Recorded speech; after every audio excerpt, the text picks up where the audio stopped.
So today I have actually a privilege speaking with you, the Donald Farmer, seasoned data and analytics strategist with over 30 years of experience. You worked with Microsoft, you work with Qlik Technologies, and you're currently a Principal of TreeHive Strategy. That's right, yeah. That's right.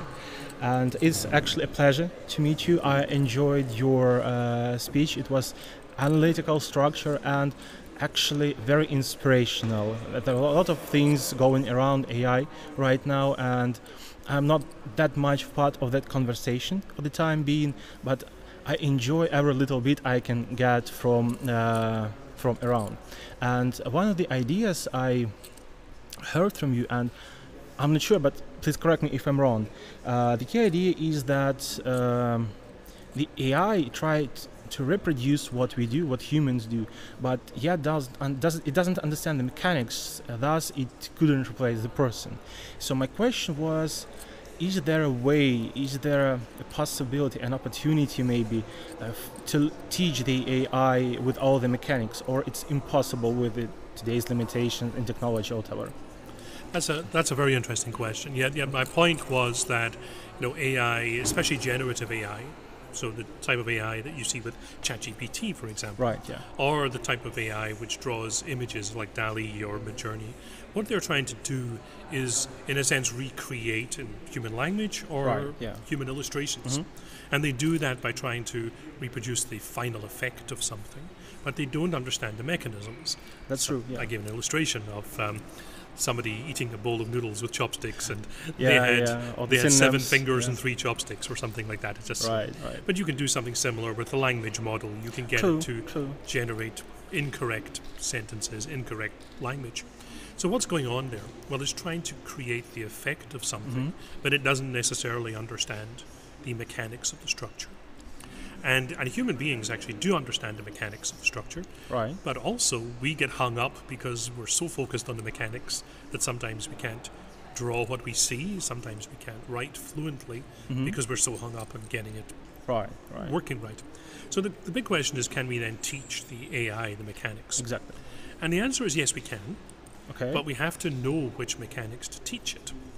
So we're actually, when an AI gets something wrong, you can correct it by saying, that's wrong, let's do it another way. I was trying to give an example in the presentation of how tricky, how difficult that can be. But it is possible to teach the AI. The problem is, you then have to teach the AI everything. That's right, yeah. How do you discover what the AI doesn't know? Only by trial and error, which is a very dangerous way to discover it. Probably, yes. Yeah. So we're in this period, and it is just a period where we'll pass through it, where we are meeting the limits of AI, of what AI can do today, but at the same time, we're also seeing this tremendous potential. So we have to find a balance between what AI is exciting, what makes AI exciting, what it can do for us, the way in which it can make us more creative and productive, but we also have to be very careful and have to learn about its limitations and how we can overcome these. So yes, you can teach the AI, but it's quite a complex process, and it still requires us to understand what's wrong in order for us to teach the AI. Yeah, I suppose so. And continuing on this question, to your thinking, what would be the first thing to teach the AI concerning the mechanics? Well, one of the things, of course, that we teach is language. Okay. And we're teaching AI the rules of language, the structure of language, and that's why the large language models are so effective. Lots of things, however, that AI doesn't necessarily understand about language. It doesn't understand, may not understand jokes very well. Oh yeah, it doesn't. Not very good at that. Doesn't understand some of the basics of principles of jokes, which include things like sarcasm. Okay, yeah. So if I say, hey, my flight was cancelled again this morning, great job, British Airways. I don't mean great job, British Airways. I'm actually being critical. Yeah. So the AI has to learn that we're saying some of these things.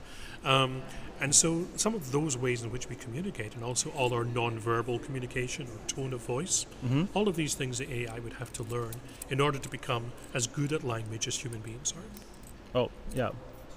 I totally agree with you on that, actually. And continuing with AI being dangerous, so there are ethical concerns, of course, regarding the AI, and in business analysis probably as well.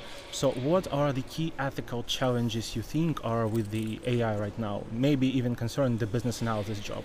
Right. Well, the key ethical concerns about AI are, of course, mostly around things like the use of the data. Where does the data come from to train the AI? And what does the AI know if we give it personal information? Mm-hmm. How is that protected? So the AIs have to be much better managed, much better governed in terms of access to personal information, understanding personal information. The next level of ethical problems are the decisions or the insights that the AI has. So, for example, what if the AI can discover something about you that you haven't told it? Oh, okay. You know? So AI, for example, an AI medical system could diagnose some illness that you have that it doesn't know. What if an AI reading your texts or reading your documents decides that you have an educational problem or a health problem, mental health problem, thinks you're depressed? If you're going to use AI in those ways, then there are lots of ethical concerns about the kind of mistakes it could make or the way in which it might share this information. So a lot of it is around the privacy of the data. And the other set of concerns is about how what the AI might do with that information. But ultimately, these are not just AI concerns; they're actually human concerns as well. Right. They still exist in the human world. You know, the difficulty with the AI is that it might happen at a scale and with a speed and with an efficiency that human beings can't match, can't reproduce, right? And therefore, the problem becomes bigger. Well, yeah, probably. I was thinking about the human factor behind the AI. You can store any data, you can process any data, but you could be scared that another person would use it against you, and that's probably the main issue with the data and privacy. Right, exactly. And also, the ethical part is one of the skills which business analysts may possess, as you mentioned today, to work with AI in business analysis. But maybe you can name more skills which would be much more relevant, maybe, or even relevant for business analysts for everyday work, because we work on processes, we work with people, we work with IT solutions and stuff. I think the way in which business analysts work today, which is that they break down businesses into processes and understand the flow of that structure, is I think AI can do that. But what it can't do is understand the human motivations behind some of those things. You know, businesses are not just mechanisms, they're not just processes, they're human beings who've got ambitions, what they want to achieve and things like that. And that human element is really important. I think, and one of the things I wanted to get across today in the presentation was that we must focus on what we are good at. We're not particularly good at calculating, we're not particularly good at analysing, we're really good at the human element, and that's what we have to bring to it. Exactly. And I learned through my career that communication is the essential part. Right. And you communicate with people, and no AI yet can communicate as a person. Probably in future it could be. Or at the very least, they can kind of imitate a human being. But a friend of mine gave me a very good example of this, where he's been building a system which analyzes medical records and can identify diseases from kind of hidden features in the medical records that doctors might overlook. Right. And he says, it's great if the AI can diagnose these things, but you don't want the AI to tell you. You want provide some empathy to you. Yeah. Exactly. Yeah, probably that's exactly the thing.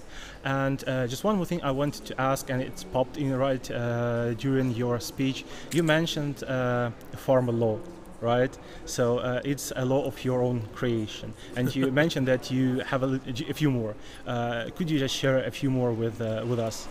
Right. So farmer's law about clip art is that the usefulness of a business process is related to the clip art that's used to describe it. I think that's an interesting one. The other law, which I think is a very common one, people would understand it, is that a meeting will always take up all the time. A meeting will never finish early, basically, is another one. Another thing is that when you're building a project, any data project, we always say that 80% of the work is data preparation, the work is data preparation, 20% of the work is business logic, and 20% is the presentation layer. People say, yeah, but that's 120%. I said, yeah. But yeah, that's what all it takes. Projects Actually, always overrun. We should go beyond all those 100%. Exactly, yeah. I see. You mentioned also that you might be writing a book about these laws. I would actually be happy to read such a book. I have got a book, you can find it on Amazon, called Innovating. Okay. And it's about innovation strategy and innovation techniques. So maybe you'd like to read that? Well, I'd like to read that. And we'll be waiting for a book with farmer laws. Thank you very much. Thank you. Okay. Thank you for the interview. It's very nice of you to. It's been a great pleasure. Thank you very much. Thank you.